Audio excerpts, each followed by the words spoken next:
இனிய மாலை வணக்கம்.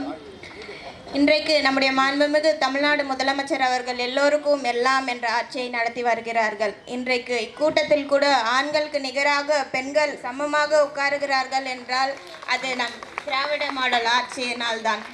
இன்றைக்கு பெண்கள் முன்னேற்றத்திற்காக பல்வேறு திட்டங்களை நம்முடைய மாண்புமிகு தமிழ்நாடு முதலமைச்சர் அவர்கள் கொண்டு வந்திருக்கிறார். அதேபோல் மாணவ சமுதாயத்திற்கென்று அவர்கள் கல்வி கற்க வேண்டும் என்று பல்வேறு திட்டங்களை கொண்டு வந்திருக்கிறார்.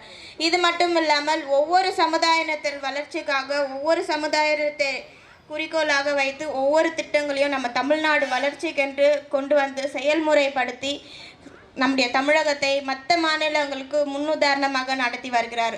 ஒரு சொல்லை செயலாக்குவது மிகவும் கடினமான விஷயம். ஆனால் ஒரு சொல்லை செயலாக்கி நடத்தி காட்டியவர் தான் நம்ம மாண்புமிகு தமிழ்நாடு முதலமைச்சர் அவர்கள். ஆனால் இன்றைக்கு நம்ம என்ன படிக்கணும், என்ன சாப்பிடணும், என்ன மொழி பேசணும் அப்படின்றத திணிக்கக்கூடிய பாஜக அரசை இந்த தேர்தல் தான் முடிவெடுக்க வேண்டும். இந்த தேர்தல் என்பது நம்முடைய தமிழகத்தை மட்டுமல்ல, இந்தியாவின் ஒட்டுமொத்த எதிர்காலத்தையும் முடிவெடுக்கக்கூடிய தேர்தல்.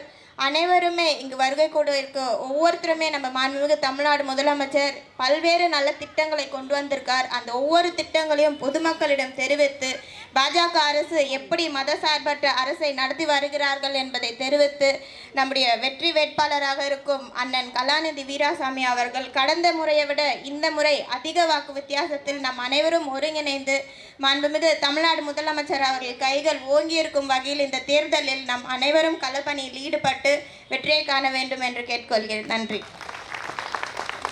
நமது சென்னை கிழக்கு மாவட்டங்களுடைய செயலாளரும் இந்து சமய அறநிலைத்துறை மற்றும் பெருநகர வளர்ச்சி